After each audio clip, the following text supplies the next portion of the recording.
एक बड़ा ब्लंडर हो गया यार, वो मैं कैमरा ऑन किए बिना जो है क्वेश्चंस को सॉल्व कराते हुए चला गया। चलो फिर से हम 9.32 पे चलते हैं। हालांकि 9.31 थोड़ा लंबा क्वेश्चन था, उसको डिस्कस कर लिया था, वो मैंने इसके चल फिर से एक बार कोशिश करते हैं। 9.32 जो है पहले हम सॉल्व करते हैं। पहला क्वेश्चन ये पूछ रहा है the angle subtended at the eye by an object is equal to the angle subtended at the eye by the virtual image produced by the magnifying glass. In what sense does magnifying glass provide angular magnification? तो तुम देखो ये A, आप देखो ऐसे समझो ये आपका ऑब्जेक्ट हुआ करता था ना, पहले आप केवल इसमें अभ्यास लेना A के लिए, है ना, और आप ये ले जाते थे, ये ऐसे गया, ये ऐसे गया, वर्चुअल इमेज यहाँ गया। अच्छा, अगर आप इसको छुपा दें तो देखो ये भी कितना यही एंगल बना रहा है और ऑब्जेक्ट भी यही एंगल बना रहा है, तो मैग्निफिकेशन इज इक्वल टू क्या, यही थीटा अपॉन थीटा, तो कोई मैग्निफिकेशन हुआ ही नहीं। लेकिन मैंने आपको याद होगा मैग्निफिकेशन इज इक्वल टू बताया था कि it is magnification is equal to what, angle subtended by the image with on the eye with respect to angle subtended by object। लेकिन कब, when both are situated at least distance of distinct region, यानी इसको खिसका के आप यहां ले आएंगे, समझ रहे हैं ना, least distance of distinct region पे। अब ये एंगल देखो कितना बना रहा है, अल्फा है जी ऑब्जेक्ट का, और ये इमेज का, ये पूरा एंगल होगा वो इमेज का होगा। तो यही आपको एक्सप्लेन करना है, ठीक है। चलिए ये समझ में आ गया होगा। क्वेश्चन नंबर बी पे चलते हैं।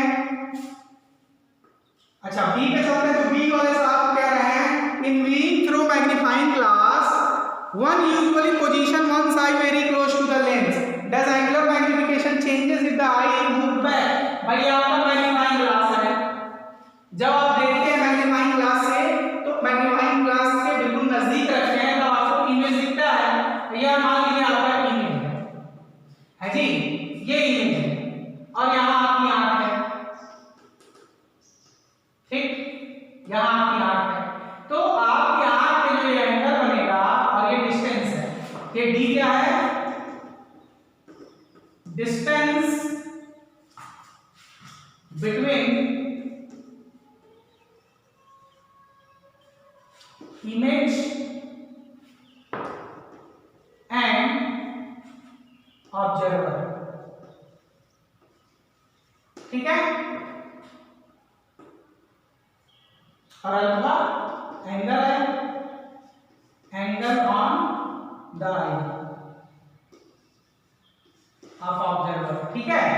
तो आप देख रहे हो कि ये अल्फा जो है, दिस अल्फा इज व्हाट, अगर ये हाइट है तो अल्फा इज इक्वल टू क्या होगा, h upon r upon radius यानी d, यानी alpha is inversely proportional to alpha is inversely proportional to d। ये चीज हो गई। इसका मतलब अगर ये ऑब्जर्वर नीचे जाएगा तो d बढ़ेगा ना, if the observer is moving away from the lens तो d विल इंक्रीज, तो अल्फा क्या होगा, डिक्रीज होगा, समझ में आया। तो yes, if the position of eye will change of the observer the angle will also change। तो ये आप लिख देंगे इस रिलेशन से, तो ये बी हो गया। चलिए सी पे आते हैं। क्वेश्चन नंबर सी भी बड़ा इंटरेस्टिंग है। कह रहे हैं ये कि magnifying power of simple microscope, वही मैग्नीफाइंग पावर मैग्नीफाइंग ग्लास जो आप यूज करते हैं, is inversely proportional to focal length. ये पढ़े हैं कि is inversely proportional to focal length. तो ये कह रहे हैं कि क्यों ना हम then what stop us using a convex lens of smaller and smaller length in achieving greater and greater magnifying power। इसको हम क्यों ना खूब छोटा कर दे ताकि पावर जो है इसका मैग्नीफाइंग पावर खूब ज्यादा हो जाए, है ना। एक ही लेंस से हम धरती पे ही बैठे बैठे चांद के करोड़ों गुना बड़े इमेज को देख लें, है ना। लेकिन ऐसा नहीं हो सकता है। क्यों नहीं हो सकता, उसका कारण है भाई, आप जो लेंस है उसको कैसे बनाओगे, ग्राइंड करके ही तो बनाओगे, उसके फोकल लेंथ को कैसे चेंज करोगे?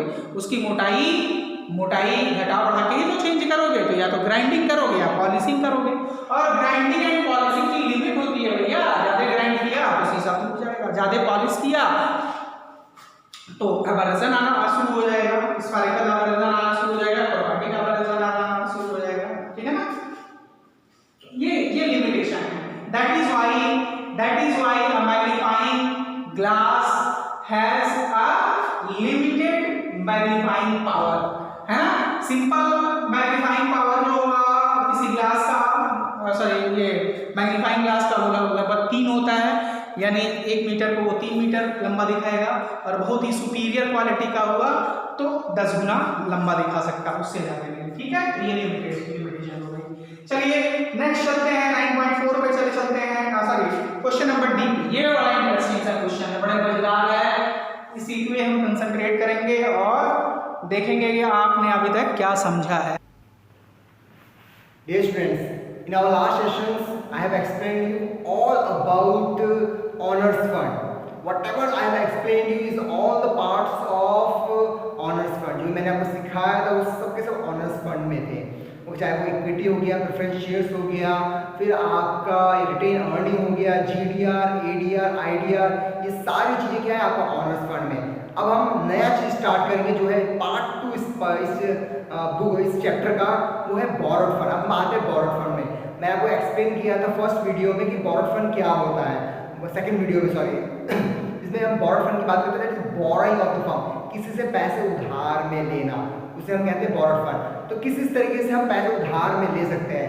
तो दैट इज सबसे पहले होता है ट्रेड क्रेडिट। ट्रेड क्रेडिट किसके बीच में होता है? व्यापारियों को, बिजनेसमैन के बीच में होता है। फॉर एग्जांपल मान लीजिए बाइक है, ओके, और बाइक एक बिजनेसमैन है, वो बाइक का बिजनेस कर रहा है, ओके, और उसे इस पे उसके कुछ पार्ट्स चाहिए, ओके, उसमें पैसा नहीं है, इस समय कैश अवेलेबिलिटी नहीं है, तो क्या करता है वो, जिससे जो सप्लायर है जो पार्ट्स सप्लाई करता है उससे वो ट्रेड में पैसा ले सकता है, ओके। तो इस तरीके से वो होता है ट्रेड क्रेडिट, यानी व्यापार कर रहा है। कैसे व्यापार कर रहा है?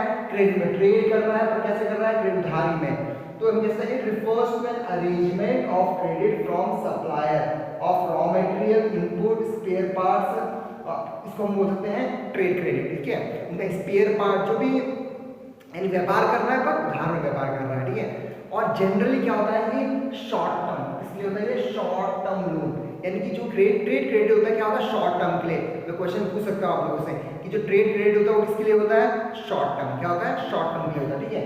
और सेम वही क्या क्या चीज़ इसमें और इन्वॉल्व रहती है? फर्स्ट पे credit amount in credit period, यानी कि जो क्रेडिट जो एक समय दिया गया है, जो ट्रेडर्स होता है वो समय देता है कि भाई आप 3 महीने में 6 महीने वापस कर दीजिएगा पैसे, तो उस पीरियड के अंदर उसे क्या करना है? पैसे को वापस करना है, जो भी आउटस्टैंडिंग है उसे क्या करना है? उसको वापस करना है। सेकेंड चीज 3 to 6 मंथ, बहुत ही शॉर्ट टर्म का मैंने बताया था आपको, 3 से 6 महीने के अंदर हुए जो भी पैसे वगैरह वापस करने पड़ते हैं, ओके।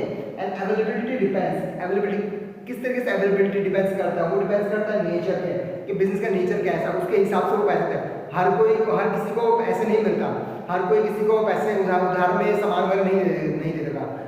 कैसे देगा? पहले वो चेक करेंगे भाई कौन सा बिजनेस कर रहा है, किस टाइप का बिजनेस है, बिजनेस का साइज कैसा है, बहुत बड़ा बिजनेस है कि छोटा बिजनेस है। ऐसा वो मालूम चला कि उधार में पैसा दे दिया और बाद में पैसा ही नहीं मिल रहा, उधार में सामान दे दिया सॉरी, और बाद में पैसा ही नहीं दे रहे, वो पैसा नहीं दे पा रहा है, तो ऐसा नहीं, इसलिए चेक करना पड़ता है कि अवेलेबिलिटी की कैसी अवेलेबिलिटी है।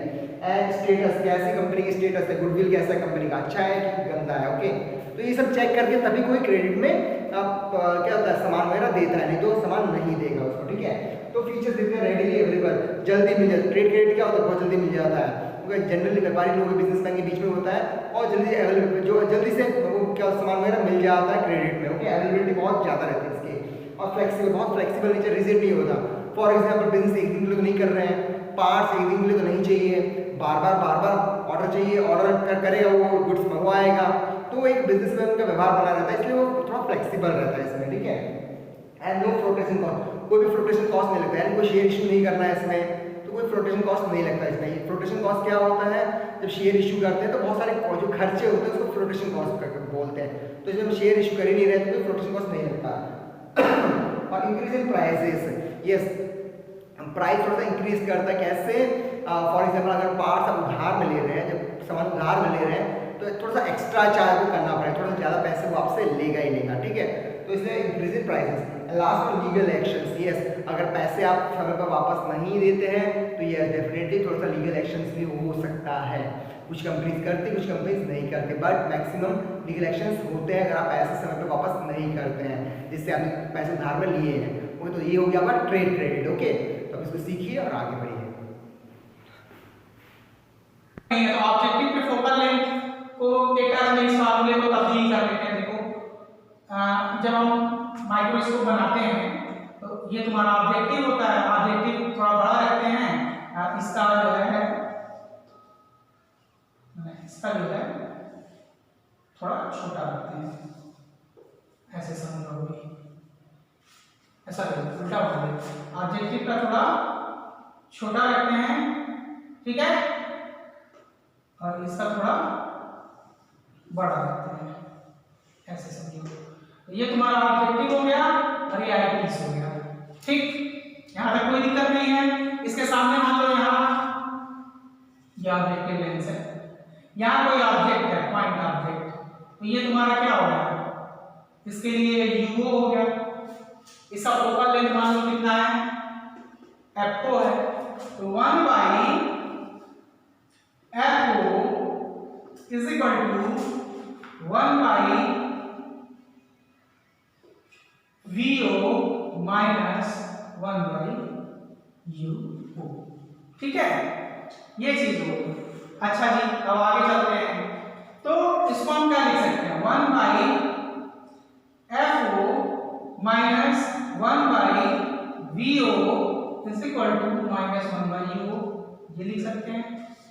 अच्छा आगे चलते हैं, सॉल्व करते हैं, इसको देखते हैं हम क्या लिख सकते हैं, VO minus FO upon VO FO, ठीक है, यहां तक लिख सकते हैं। अगर ये माइनस इस साइड ले जाते हैं, ये माइनस इस साइड ले जाते हैं, तो 1 by UO is equal to कितना हो जाएगा, ये विद माइनस साइन, यानी कितना हो गया, FO minus VO upon FO VO is equal to 1 by UO, ठीक है। ये हमारा पहला इक्वेशन है साहब, और ये होगा हमारा दूसरा इक्वेशन। यहां तक किसी को कोई दिक्कत नहीं होनी चाहिए। अब हम आगे की तरफ बढ़ते हैं और फार्मूले को वापस लाने की कोशिश करते हैं।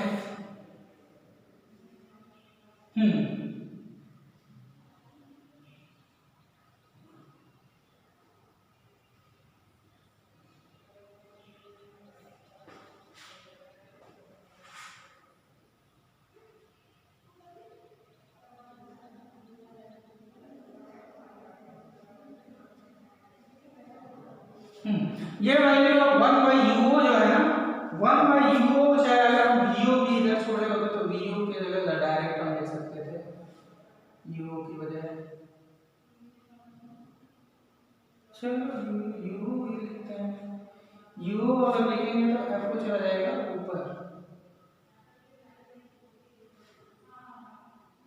1 बाई वीओ में उधर चला जाएगा, यूओ में हमको फायदा होता है। 1 बाई वीओ लिखते हैं।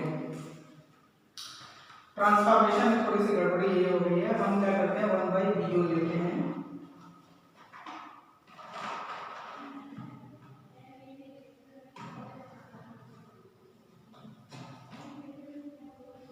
यूओ की बजाय यहां से हम लोग उठा ये आएगा, वैसे भी आता, लेकिन थोड़ा रीजनिंग में हमको आसानी नहीं पड़ेगी। हम क्या करते हैं ना, इसको ऐसे छोड़ दो, हम ये क्या करते हैं 1 बाई वीओ यहां लेते हैं, ये हो जाएगा 1 बाई एफओ है प्लस 1 बाई यू, ठीक है, 1 by FO plus 1 by you हो जाएगा। अब हम इसको सॉल्व करेंगे। अच्छा एक चीज याद रखो, यहाँ u जो है ना निगेटिव हमको लेना है, तो ये निगेटिव और ये निगेटिव क्या हो जाता है, पॉजिटिव, तो ये जब इधर आता है तो कितना हो जाता, ये निगेटिव हो जाता। अब इसको हम सॉल्व करते हैं। जब हम इसको अब सॉल्व करेंगे तो ये हो जाएगा कितना, u minus F O upon F O U is equal to V, ठीक, अपॉन 1/u। अब वीओ अगर हम लिखें, ये वाली कितनी हो जाएगी, F O U O upon U O minus F, है। कैमरा में देख लेते हैं, सब कुछ साफ साफ देख रहे हैं, कोई दिक्कत तो नहीं आ रही है, सब दिख रहा है। अब ये वाला मिटा देते हैं, सी आपके साथ, डी आपके साथ दिखाई दिया है, आगे अब देखिए, अब ये है हमारा second equation, put second in first, put second in first. तो जब सेकेंड को आप फर्स्ट में रखोगे तो अब यही फार्मूला आपके पास क्या हो जाएगा, वी की जगह क्या रखेंगे, F O U upon U O minus F O, ठीक है, और नीचे क्या है, यू, ठीक है, ब्रैकेट में 1 plus D by F E. तो यूएफ से यूएफ कैंसिल हो जाएगा और हमारे पास जो आंसर आएगा वो क्या आएगा, एफ ओ, अच्छा ये 1/वी ओ भी,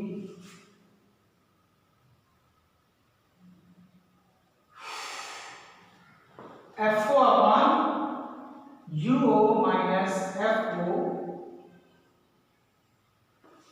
1 प्लस डी बाई एफ ई।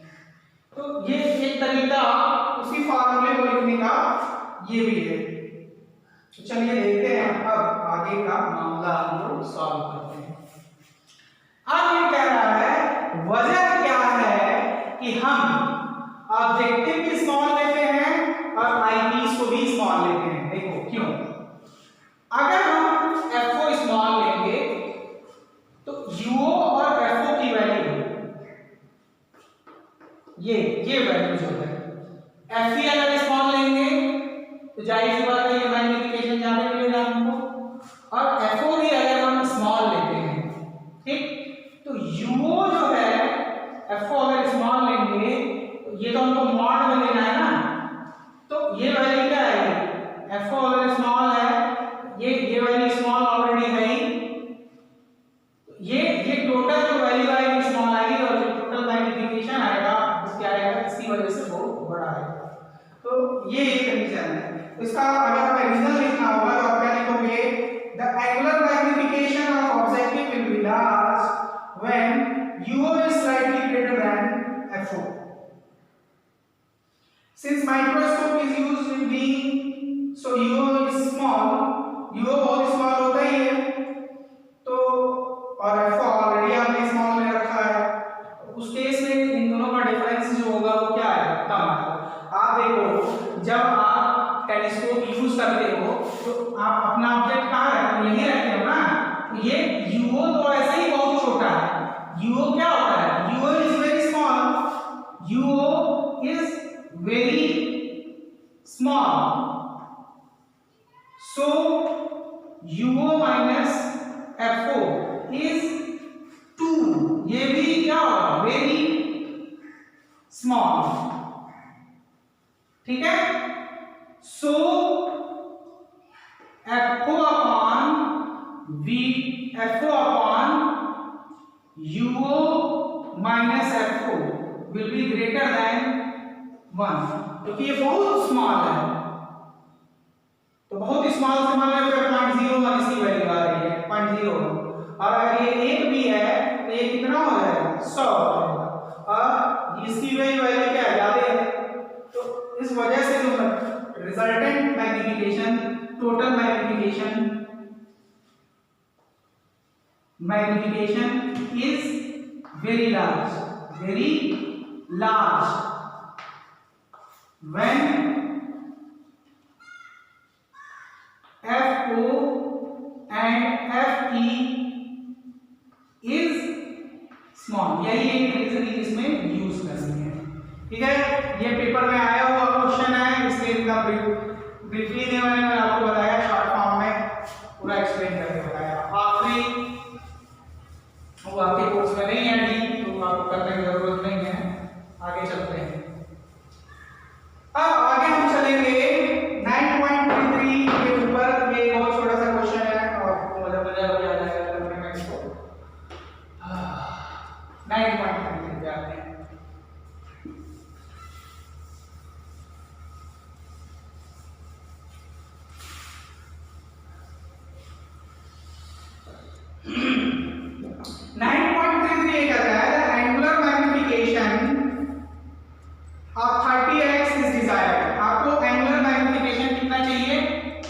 30 गुना चाहिए।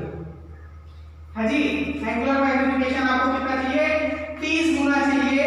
अब ये साहब कह रहे हैं कि जब इनको एंगुलर मैग्निफिकेशन 30 गुना चाहिए और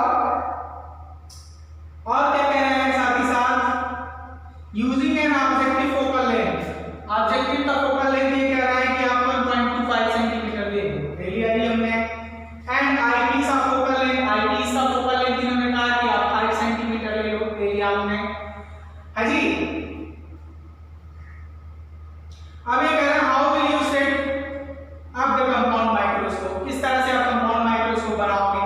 तो आप जानते हो ना कंपाउंड माइक्रोस्कोप में जो ऑब्जेक्टिव होता है उसका फोकल लेंथ हम जैसा है वैसा आप देख ही रहे हैं, ठीक है।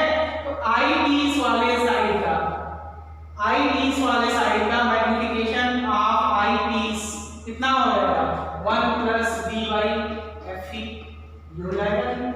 यहाँ तक कोई दिक्कत नहीं है, ये 1 हो गया। डी की वैल्यू आपके पास कितनी है? वो सॉरी 25 ही होता है। एफ ई दिया हुआ है मैंने 5, सॉल्व कर लीजिए। 5 प्लस 1 इज इक्वल टू 6। तो आई पीस का मैग्निफिकेशन हो गया 6 और टोटल मैग्निफिकेशन साहब ने कहा है कि आपको ये लेना है एमई इनटू एमओ आपका कितना आना चाहिए? 30। इसमें से एमई आपके पास 6 है, एमओ इज इक्वल टू कितना हो जाएगा? 30/6 यानी कितना आ जाएगा? 5। चलिए ये भी हो गया। अब अगला क्वेश्चन ये पूछ रहे हैं, अब इनका कहना ये है कि अब आप ये बताओ कि उस ऑब्जेक्ट को रखा कहां जाए।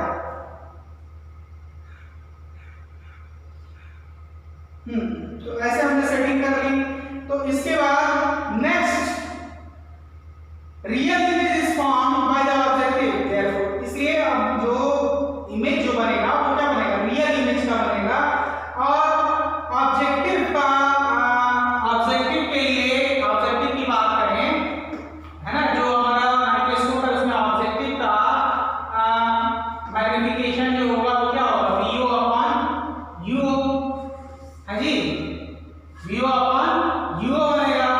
और ये वैल्यू हमारे पास है कितना है? 5 है, ठीक है। VO upon UO is equal to इसमें। अच्छा एक चीज और इसमें हमको ये चीज ध्यान देनी है, वो ये है कि आधारित ऑब्जेक्टिव के साथ जो ऑब्जेक्ट डिस्टेंस होता है वो क्या होता है? नेगेटिव होता है ना। इमेज जो बनता है वो क्या बनता है? रियल बनता है। दिमाग में खाता नहीं चीज, तो ये हो जाएगा। इसका मतलब अगर हम UO की बात करें या चलो VO की बात करें तो कितना हो जाएगा? ये 5 हो रहा था ना। हाँ, तो UO जो होगा, VO जो होगा वो क्या होगा? -5 टाइम्स ऑफ UO, ये चीज। तो आगे अब हम चलते हैं और देखते हैं FO हमारे पास दिया गया है। FO की वैल्यू इन्होंने कहा था FO आप 1.25 ले लो, 1.25 सेंटीमीटर है जी। तो फार्मूला लगा देते हैं 1/FO is equal to 1/VO minus 1/UO। ये लगा दिया जी हमने।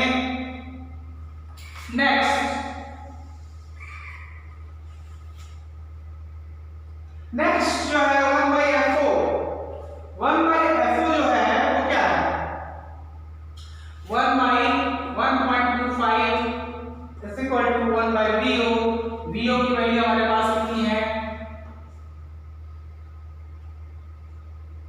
-5 ठीक है। Object distance -1/U0। ये चीजें हमारे पास अवेलेबल है, ये सारे डाटा हमारे पास अवेलेबल है। अब हम इसके बेस पे आगे की तरफ बढ़ेंगे और सॉल्व करने की कोशिश करेंगे कि हमारा आंसर क्या आता है। चलिए देख लेते हैं। 1/1.25 ये हो गया, दोनों का एलसीएम आप बना लीजिए 5U0, तो ये हो गया -1 और ये हो गया -5। ठीक है, एनी प्रॉब्लम नहीं होना चाहिए। चलिए तो ये हो गया 1.25, ये इधर ले आइए, U0 इधर ले आइए, इधर ये हो गया कितना -6/5। ठीक है। तो u nought is equal to ये कितना हो जाएगा अपॉन 5 इंटू 1.25। तो u नॉट की वैल्यू इसको सॉल्व करिए और सॉल्व करके बताइए कितना आ जाएगा। कहीं कुछ उल्टा उल्टा तो ना लिख दिया भाई हमने, ये यही उल्टा दिया हुआ ये क्या है 1/1.5 था 1/1.25 था, ये कितना हो गया है जी, और ये है u। तो u nought is equal to ये 1.25 एक्चुअली ऊपर जाएगा ना 1.25। इसको सॉल्व कर लेते हैं, इसको सॉल्व करेंगे तो कितना आ जाएगा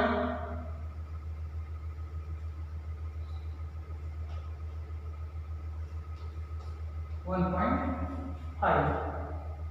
तो u नॉट की वैल्यू आ गई इतनी सेंटीमीटर -1.5 सेंटीमीटर। अब आगे ये कह रहा है how will you set the compound microscope, यानी हमको अब साथ ही साथ हमको लेंथ भी तो पता करनी पड़ेगी कि लेंथ कितनी होगी इसकी, और लेंथ के लिए हमने फॉर्मूला आपको बताया था क्या होता है यूवी प्लस वीओ, ये होता है।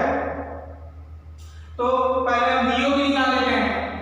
तो वीओ इज इक्वल टू कितना है, वीओ इज इक्वल टू कितना है, मैग्निफिकेशन के हिसाब से आपने निकाला था कि ये 5 टाइम्स इसके है, तो -5 टाइम्स इसके है, तो -5 ये और 1.5 टाइम्स ये माइनस, तो कितना हो गया ये 7.5 सेंटीमीटर। सही बात है, इतना हो जाएगा। वीओ निकल गया हमारे पास, यूई हमारे पास नहीं है, यूई तो नहीं है। साइज जो है जो हम ये माइक्रोस्कोप बनाएंगे उसका साइज अब हमको पता करना पड़ेगा। तो उसका साइज हम तब पता करेंगे ना जब हमारे पास क्या हो यूई। तो यूई के लिए कोई दिक्कत नहीं है, इधर मिटा दें, यहाँ तक की सारी चीजें समाप्त हो चुकी हैं, हर एक पॉइंट हमने निकाला है। अब साइज हमें निकालना पड़ेगा। तो साइज के लिए L इज इक्वल टू हमने आपको बताया था कि VO प्लस UE होता है किसके केस में, माइक्रोस्कोप के केस में। तो VO तो हमारे पास मौजूद है, वो 7.5 है, UE नहीं है, U के लिए कोई दिक्कत नहीं है, 1/FE लिख लीजिए इज इक्वल टू 1/VE लिख लीजिए माइनस 1/VE लिख लीजिए। 1/FE की वैल्यू जो है वो पहले ही आपको दिया हुआ था 1/FE जो फाइनल इमेज आपकी बनेगी वो कहां बनेगा, least distance of distinct division पे बनेगा। तो FE इज इक्वल टू आपको B लेना है, ठीक है, least distance of distinct division पे बनेगा। और FE की वैल्यू यहां दी हुई थी, FE की वैल्यू हमारे पास पहले दिया गया था, कितना था, इट वाज सॉरी 9.33,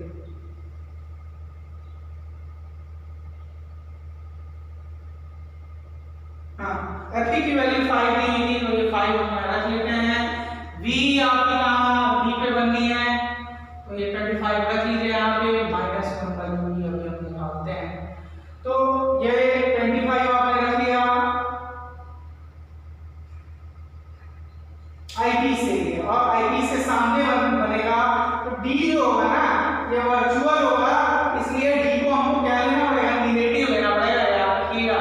तो ये FE भी ले लिया, FE कितना था 5 सेंटीमीटर, ठीक है। और VE जो है वो कितना होगा -D, तो ये -25 हो गया। चलिए अब इसको यहाँ ले आते हैं 1/5 और ये हो जाएगा 1/25 is equal to -1/UE। Solve करिए, 25 हो गया,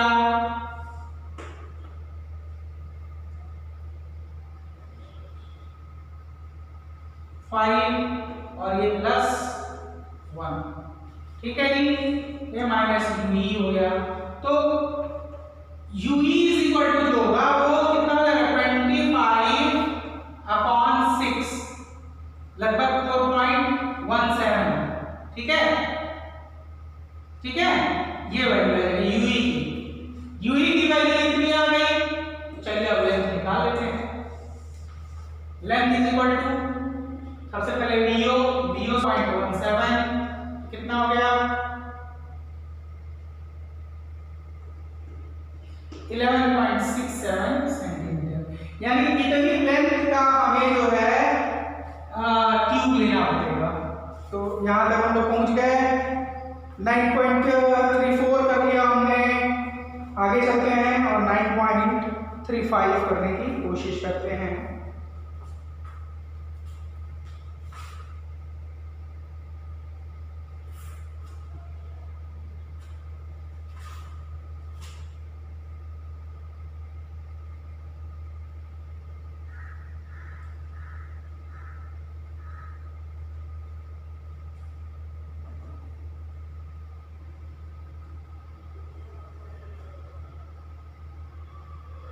चलिए 9.35 करते हैं 9.33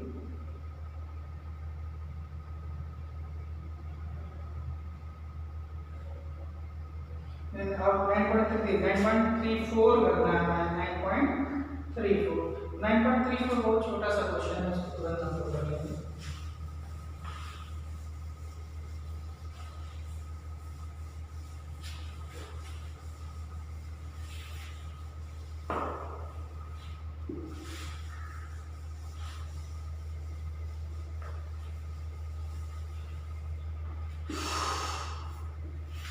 नाइन पॉइंट थ्री फोर पे चलते हैं।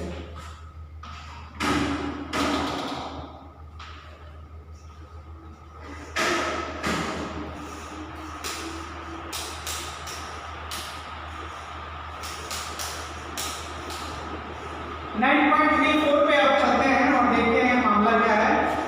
9.34 में साफ कह रहे हैं कि स्मॉल टेलीस्कोप है जिसका ऑब्जेक्टिव लेंस जो है उसका फोकल लेंथ 140 है। उसका फोकल लेंथ कितना है 140 है।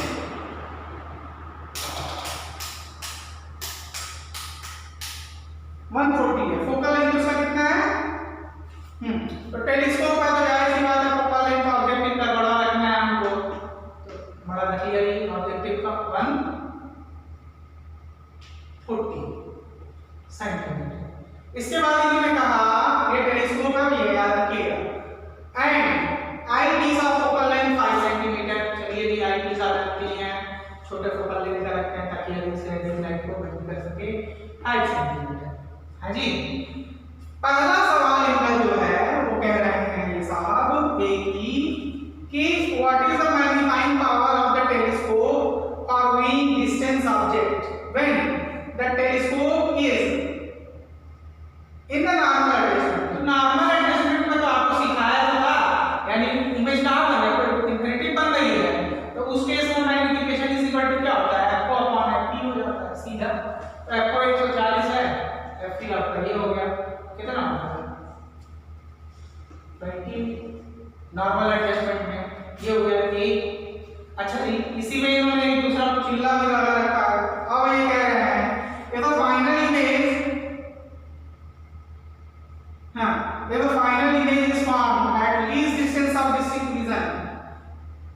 और दूसरा केस इन्होंने कहा है कि तब के लिए बताओ जो इमेज जो है कहां बन रही हो least distance of distinct vision पे बन रही हो तब उसका मैग्नीफिकेशन पावर क्या होगा। उसके लिए भी इन्होंने पूछ रखा है उसके लिए भी निकाल लेते हैं। तो उसके लिए फार्मूला आपको याद होगा m is equal to fo upon ft bracket में 1 plus ft upon d। 1 plus d by ft नहीं होता ये क्या टेलीस्कोप का साथ याद रखिए। तो fo अपॉन ft आपके पास ऑलरेडी 28 आ चुका है जी वो तो निकाल ही लिया आपने। अंदर की बात करते हैं अंदर की बात सलमान खान वाले अंदर की बात नहीं जो बनियान पे प्रचार करते हैं हम यहाँ की बात करते हैं। fe की वैल्यू जो है दिया हुआ आपके पास 5 एंड d की वैल्यू 25। तो ये हो गया जी साहब आपका 5 तो 25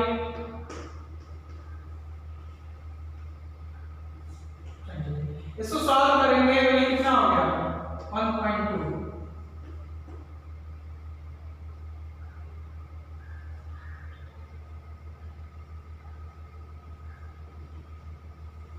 third is 3.6। So my dear students, next we shall study about angular width of the central maxima।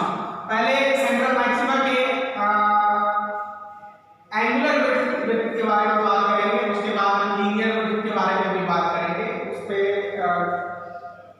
बात करेंगे हम। तो पहले definition की बात कर ले। तो definition से पहले definition क्लियर करने के लिए पहले हम एक इमेज बना देते हैं, तो आपको ज़्यादा क्लियर समझ में आएगा। ये ऐसे समझो, आप जानते हो सेंटर पे ये सेंटर पे ना ये मैक्सिमा तुम्हारा बनता है, सेंटर पे आपका मैक्सिमा बनता है, ठीक है। ये मैक्सिमा है आपका, ठीक है। जो फ्रिंज है वो मैक्सिमा यहाँ पे बनता है। तो इसके इधर में क्या होगा, डार्क फ्रिंज होगा ना, इधर में क्या होगा डार्क फ्रिंज होगा, इधर में क्या होगा डार्क फ्रिंज होगा, ठीक है ना। इसका मतलब the angular width of the central maxima can be obtained by या the angular width of central maxima can be obtained by angular separation between the direction of the first minima and the second minima on the either side of maxima, central maxima। तो angular width of the central maxima is the separation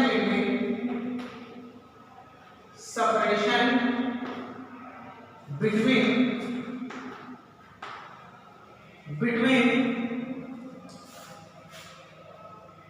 angular separation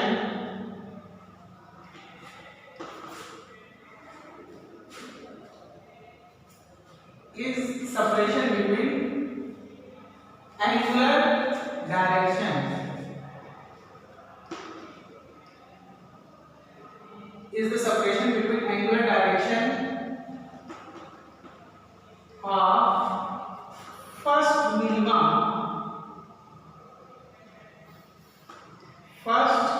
direction minima first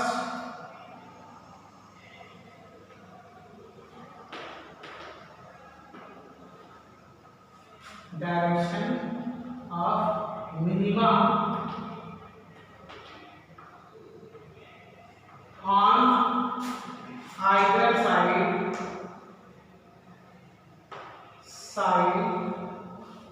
of central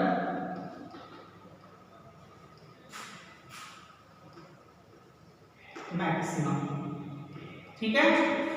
देखो इसके इधर ये parallel ये maxima है ना आपके, इसके इधर पैरेलल इन दोनों के एंगुलर पोजीशन का जो सेपरेशन इन दोनों फर्स्ट मिनिमम फ्रिंजेस के बीच का सेपरेशन कितना है, इतना है ना। तो यही क्या होगा, this will be the angular width of the central maxima. Okay, तो angular width of the central maxima हम निकालते हैं। चलिए मान लो एक लाइन रे कहां जाएगी, यहां से एक लाइन रे हमें कहां जाएगी, यहां गई थी, और एक लाइन रे यहां है जी। ये चीजें आपको क्लियर है।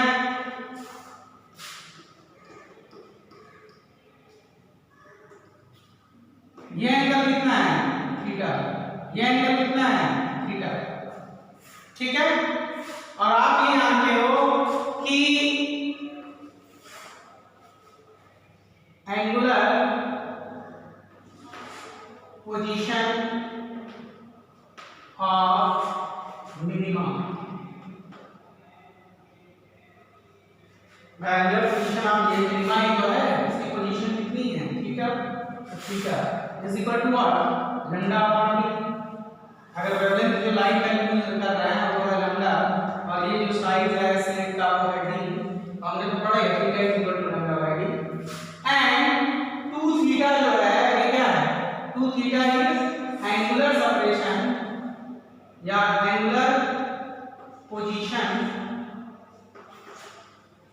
Of central maxima, central maxima. तो सेंट्रल मैक्सिमा का देखो, सेंट्रल मैक्सिमा का एंगुलर पोजीशन जो होगा, एंगुलर पोजीशन होगा वो क्या होगा, देखो इतना है ना एंगुलर सेपरेशन, कितना एंगल होगा थीटा प्लस थीटा यानी 2 थीटा। तो 2 थीटा इज इक्वल टू कितना हो जाएगा, यानी 2 थीटा इज इक्वल टू आपके पास कितना होगा, theta is equal to lambda upon T, तो 2 लैम्डा अपॉन टी हो जाएगा। यहां पे दिक्कत नहीं होनी चाहिए। अब साइज की बात करें, ये तो एंगल की बात है, एंगुलर साइज की है ना, या एंगुलर सेपरेशन की या एंगुलर पोजीशन की। अब इसकी साइज की बात करते हैं।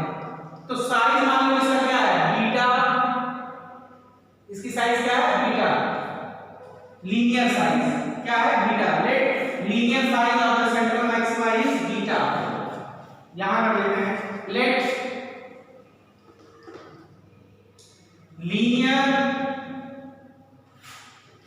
Linear size of central maxima, central maxima क्या है, बीटा। तो लीनियर साइज क्या है, बीटा है। अब ये दूरी यहां से लेके यहां तक कितनी होती है, डी, ठीक है। अगर ये क्या है, डिस्टेंस बिटवीन स्क्रीन, अगर इस पॉइंट को हम क्या मान लेते हैं, ओ, दिस इज ओ, और ये पॉइंट क्या है, सी, ठीक है। और ये जो एंगुलर साइज है, एंगुलर साइज का लीनियर साइज है वो क्या है, बीटा से हमने रिप्रेजेंट किया है, ठीक है। तो हमें ये पता है कि this OC is equal to what, D, ये हमें पता है, इसमें कोई दिक्कत नहीं है। तो हमको ये पता है ना कि एंगल इज इक्वल टू क्या होता है, यानी 2 थीटा, 2 थीटा क्या है, एंगल, ये एंगल पूरा एंगल, ठीक है। 2 theta is equal to r upon radius, इसमें r कौन है, ये है, r कौन है, ये है, यानी बीटा, r कौन है, बीटा, और रेडियस कौन है, ये, दिस इज योर रेडियस, ठीक है। ये नियरली किसके बराबर होगा, d के बराबर ही होगा, ये नियरली किसके बराबर होगा, d के बराबर ही होगा, है ना। तो ये 2 थीटा इज इक्वल टू ये कितना हो जाएगा, b बाई d। तो linear size beta is equal to कितना हो जाएगा, 2 थीटा इंटू b। यहां तक किसी को कोई दिक्कत नहीं होगी, चलिए आगे बढ़ते हैं। 2 थीटा इंटू डी होगा, या चलो यही कर लेते हैं, 2 थीटा की वैल्यू आपने क्या निकाली थी, देख लीजिए वहां से, 2 थीटा की वैल्यू आपने क्या निकाली थी, 2 टाइम्स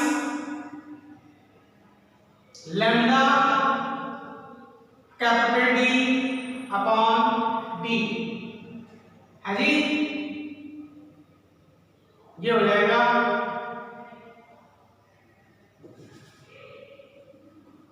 तो beta is equal to this much, तो देखिए हो गया। तो साइज ऑफ सेंट्रल मैक्सिमा कितना आएगा, 2 times lambda D by D. Lambda D by D याद ही आ रहा होगा, ये फ्रिंज की साइज थी। तो आमतौर पे जो फ्रिंज होता है ब्राइट फ्रिंज इंटरफेरेंस के, उसके साइज का दुगना होगा। अगर सेम वेवलेंथ यूज कर रहा है, सेम साइज ऑफ स्लिट को और डिस्टेंस स्क्रीन के बीच की सेम हो, तो सेंट्रल मैक्सिमा जो है बड़ा किसका होगा, बड़ा होगा डिफ्रैक्शन का, याद रखिएगा। तो यानी साइज लीनियर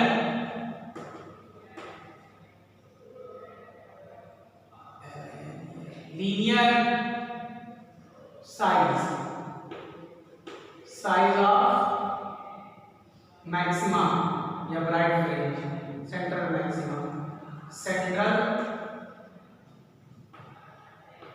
मैक्सिमा कितना आएगा,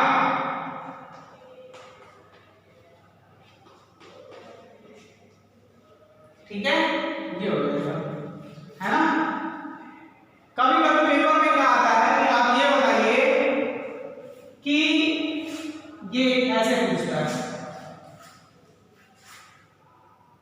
कि आधे हाफ में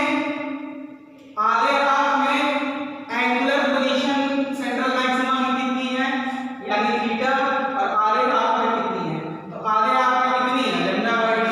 आधे हाफ में कितना है, लैम्डा बाई डी। तो पूरा कितना होगा, 2 लैम्डा बाई डी होगा। तो इस तरह से अगर क्वेश्चन को बनाना पूछेगा तो भी कर लीजिएगा। तो इस तरह से हम लोग समापन की तरफ बढ़ रहे हैं। अब आगे ध्यान दीजिए, अब हम ग्राफ ड्रा करेंगे। अब हम जब ग्राफ ड्रा करेंगे तो यहां कुछ कंक्लूजन पहले हम निकाल लेते हैं,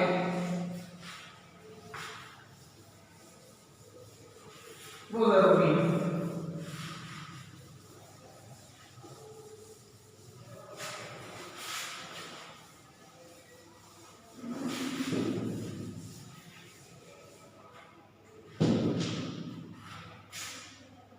important